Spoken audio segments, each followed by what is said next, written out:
Magandang araw, mga kababayan. Kami ay naririto para makipag-usap sa isa't isa at talakayin ang papel ng unang grupo na entitled Programa sa Pagsusulong ng Wika at Kulturang Sino. Okay. So, may gusto ba mauna? Unahan muna natin sa mga nakikita nating mabubuti sa kanilang papel. I think valid yung sinasabi nila. So, tama naman, may sources naman sila regarding yung reason para naganap or gusto nilang magganap yung activity nila. So, valid naman yung sources. Sa personal experience ko naman din, napapansin ko na especially among yung people na hindi masyadong people who didn't really grow up with the Phil-Tri community, mas nahihirapan talaga sila mag-aral ng Chinese language. So, gets ko naman na bakit they thought of this. Yes. And I agree naman din, especially since yung target school nila, Manila Science High School ata, as they justified sa paper nila, since Binondo may madaming Chinese schools talaga, mabilis lang naman magkuha ng information ng ibang schools para magkaroon sila ng sariling extracurricular na mini curriculum para sa activity nila. Para sa akin naman, para lang dumagdag ng onte, gusto ko yung idea nila, yung konsepto ng gagawin nila, kasi para sa akin importante nga talaga na matuto ng iba't ibang languages. So this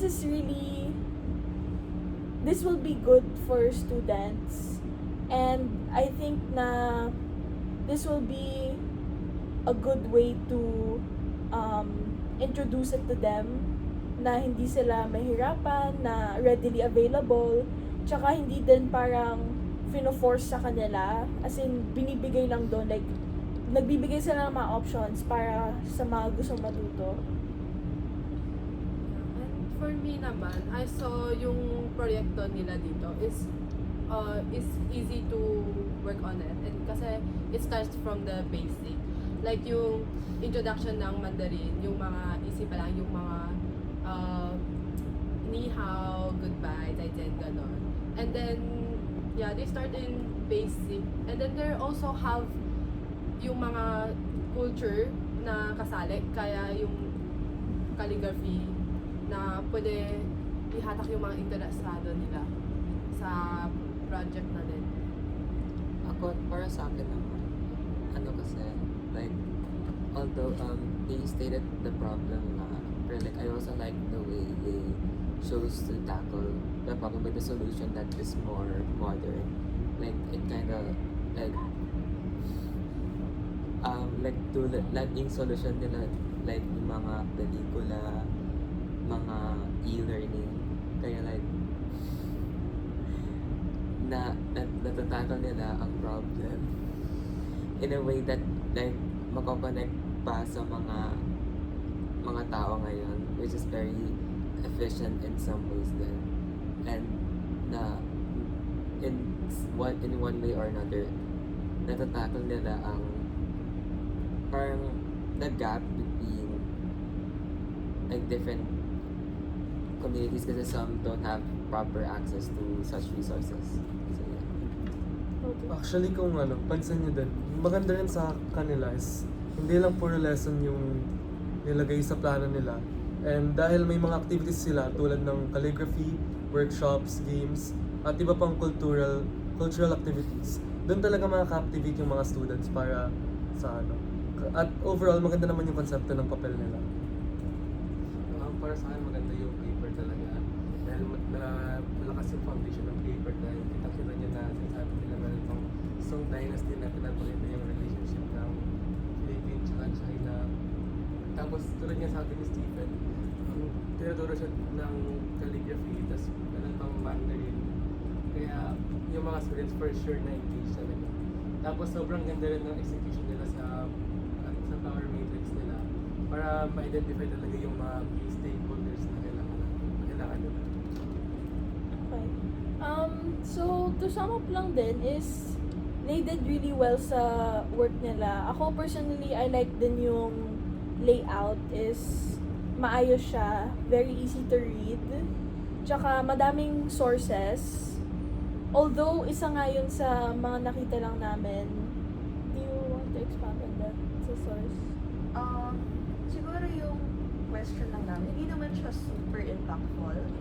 I think parang we've come up with our own reasons din on why gusto nila to. Pero why specifically grade 7 and grade 8 students? We're assuming naman po na these people, since hindi sila, they weren't raised sa parang Chinese traditions or with Chinese language as children, mas nahihirapan silang mag-aral ng Chinese as an adult. Yan yung inference namin. Pero it would be nice din to have it explicitly written out siguro sa next report na lang or activity. May iba pa ba? I can add more like adjectives like anong klaseng student, like people who interested in Chinese culture, gano'n. Much can be more Yeah. like gano'n. Oo, siguro, kasi this is like an overview paper lang. Walang masyadong step-by-step instructions on paano to talaga gagawin. Like, paano sila i-implement sa Manila Science High School. Especially since, ayun nga, dasal yun tayo na yun. So, baka mahirapan sila mag-set up ng ganun. So, siguro expand on, like, you only want to expand a bit more. Tapos, okay. Guys, you have other agendas pala rin. Okay, wait. May Okay. time limit ba yung discussion? Ay, hindi mo Grabe. kailangan i-order, basta i-expand, ay discuss natin. Ito. Itong video. May time limit. Ha? Is there time limit? 13 to 14 minutes. Oh, really? May last, 34. Up to us. Okay, wait. Let's discuss more. What's your reflection sa mga experience nyo while completing the concept paper? On our concept paper, okay. Ano ba yung discovery activity mo?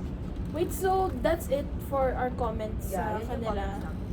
Overall, sum up, yes, really good paper, really well written. Yung comments lang namin about the sources and step by step. Yun lang, expound lang a tiny bit more, but overall, very good foundation siya. We really like the idea and concept. So, good job. So, moving on sa next agenda namin is yung Teka lang. yung ano, our reflection on writing our own concept paper. Wait. Triple check ko lang. Kasi may dalawang pagganap one. Kasi hindi ko sure ano yung pinag-Google news. Pinag-Google? Oh my God, I'm so good. Good. Wow! Miss, nilid mo yan, di ba? I'm so good. Miss, Go- if pinapanood mo to, say potato. Gawain pagganap DLG what? What's that? Gawain, ha? I'm just gonna assume na Miss is referring to the concept picture. Okay, go. BLG? Yeah, BLG. Building what? Gawain pagganap? May dalawang gawain pagganap eh, yung individual tapos. Ah, yeah, no, the together one. Yeah, okay. Yeah. Okay, what's your reflections, guys? Okay. Are there guide questions there? Wala, just. Okay, reflections. I'll go first to reflections. So writing the paper is it was a bit easier than I expected kasi I like yung timeline niya. Hindi siya agad-agad na like pinush down sa amin or sa atin. Like pinag-isipan talaga natin step by step, like okay, so ito yung tutulungan natin, bakit? So halatang pinag-isipan talaga siya. Tsaka I really like yung concept na naisip natin at kung paano tayo nagtulong-tulungan sa isa't isa para mabuo ito. Tapos yun, reflection, what else? Ano pa ba? Kayo ba? Parang it's fun kasi like, Yeah. parang we're chalot na ng chalot. Diba? It's good din na ano, we help each other out. Parang lahat ng ideas natin nag-adopt into this one project, you know. Kasi sa una, I remember yung idea natin is more wide and blurry. Tapos sa likod, parang we try to make it combine. Tapos sinasama-sama namin yung mga new ideas. Tapos nakuha namin yung final na output namin. So, Taught God to buy chewy cookie. Kayong dalawa. Para sa akin naman, I feel like ang maganda yung project natin considering that we are able to solve like many problems, like more than At once, yeah. more than two birds with one stone. Then we have like yung problema ng fast fashion, yung textile waste, and also notable yung maximization of resources to lessen on the costs, like yung the place where the Okay. Bubay is gonna be, and then yung partnerships with all these different brands na nakakaano ng idea of unity or togetherness para sa isang goal, which is very inspiring para sa akin. Okay. Yeah, and ano naman, like, we're not too worried naman po on yung parang visibility of our project kasi lahat ng sinabi po namin sa paper, may basis naman siya. Like, aside from, kunwari, yung paggamit ng specific location sa Pampanga, Pampanga na cafe. Nakakilala ko kami talaga na may cafe, tapos ginagawa nilang pang-ukay-ukay. So, it's very real, very pwedeng gawain talaga as long as we tiyagain. Pero nakakatakot lang kasi, yeah. Pero feasibility, yes. Miguel. Yeah, I really like how we maximize our resources. Lalo na, with yung kakilala nga ni Jewel daw. Tapos, especially natin mag-partner sa mga malaking brands. So, for sure, marami talagang mga maganda.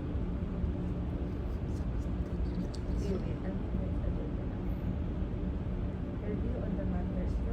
Tapos yun nga, I really like na we're able to help out the community actually, whether or not this will push through. I like the concept na nagtutulong-tulungan nga kami to help out somewhere. The people in Cosca are very mabait talaga. Like, just recently, You attended the kasi they're also in graduation. collaboration with Cosca ALS, which is our beneficiary for this project. Nakakatuwa talaga na like may graduation pa sila, tapos parang very official.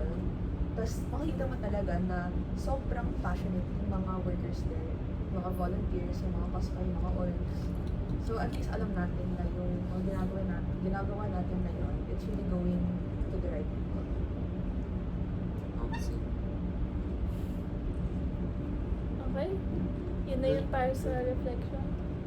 Ano susunod na kailangan nating gawin? Compilation of service. Optional agenda, nag-focus na lang. Gawin na natin. Establish an internal deadline for the group regarding upcoming requirements and Okay. user submissions. Okay, So when natin like gagawin yung lahat. minutes of meetings, like, Okay. When is it due ba? uh,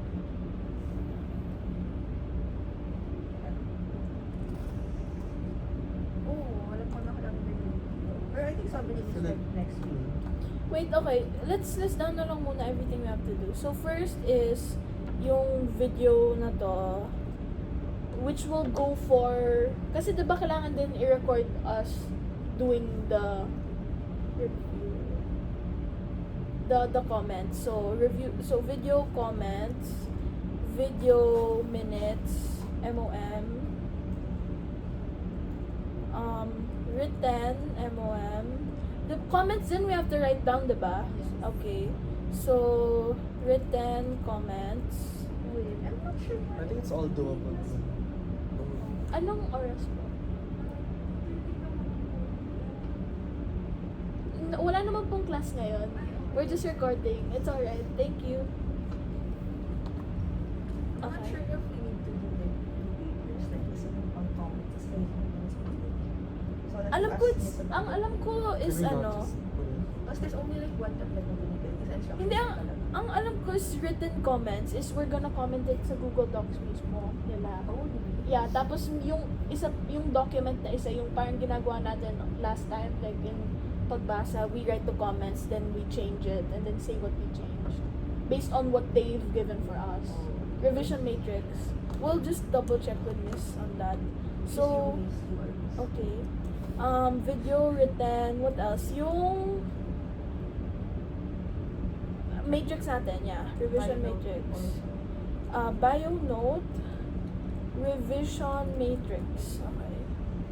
So basically that's all we have to do, right? No? So video right now, we've done the video of the MOM, which is we're currently doing now.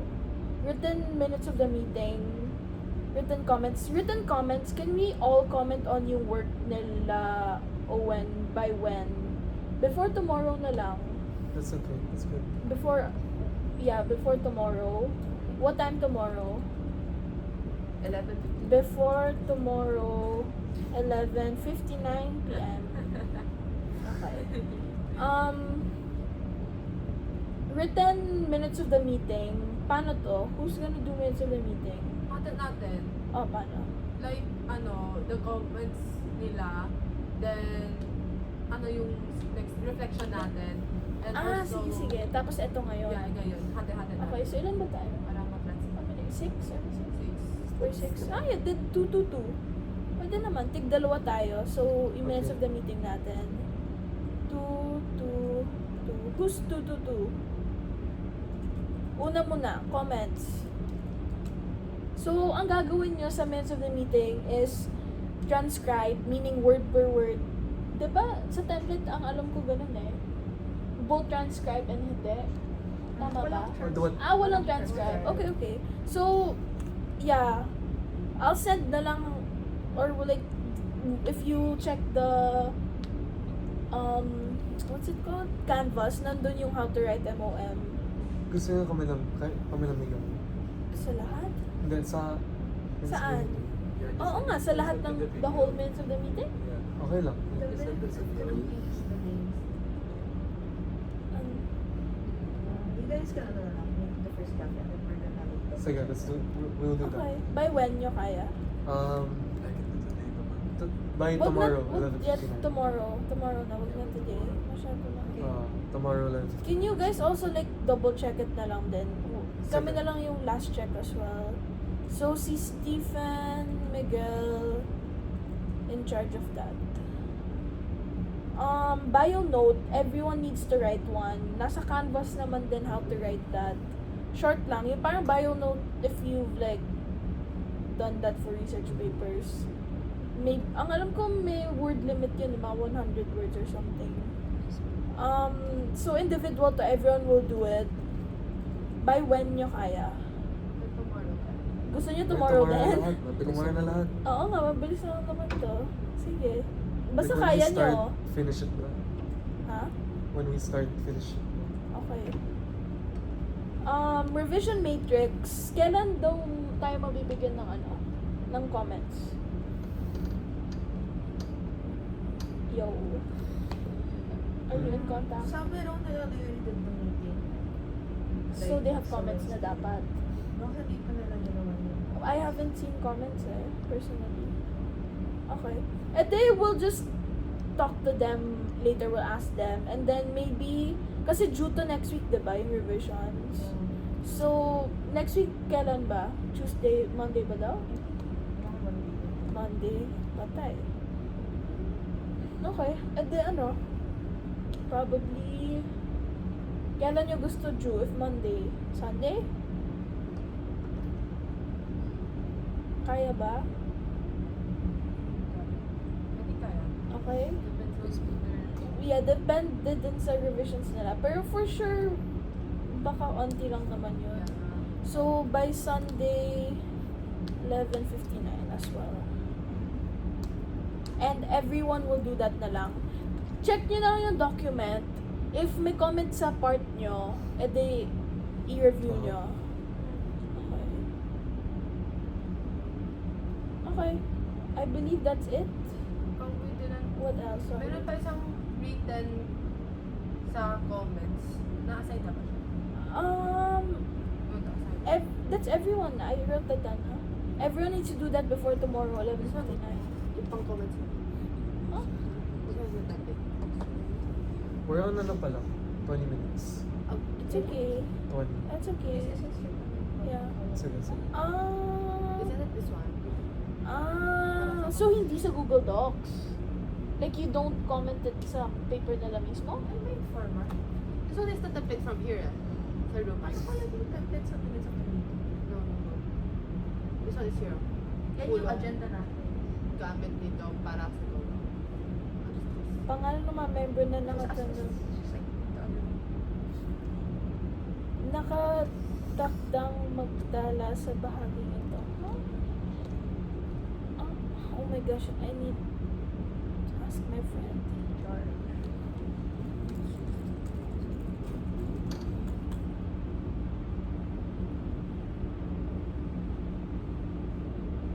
Ito minutes of the meeting to, bro. Oh, really? Date of meeting. Wait. See, I told Meeting you. documentation. Attendees. Bro, this is minutes of the meeting. My bad. It's okay. So, tama nga ako. You just commented sa Google Docs. We can confirm with Miss. This is the template, Stephen Miguel. Sige, you got it. Template, MOM. Okay. Okay. Kasi sorry, di ko sa alam. Sorry. Okay, anyone else wants to say anything? We love you, miss. Give us high score. Thank Thank you, you, Miss. You're so kind. You're the best. Okay. Ano rin ba? Paalam. Bye. Babush!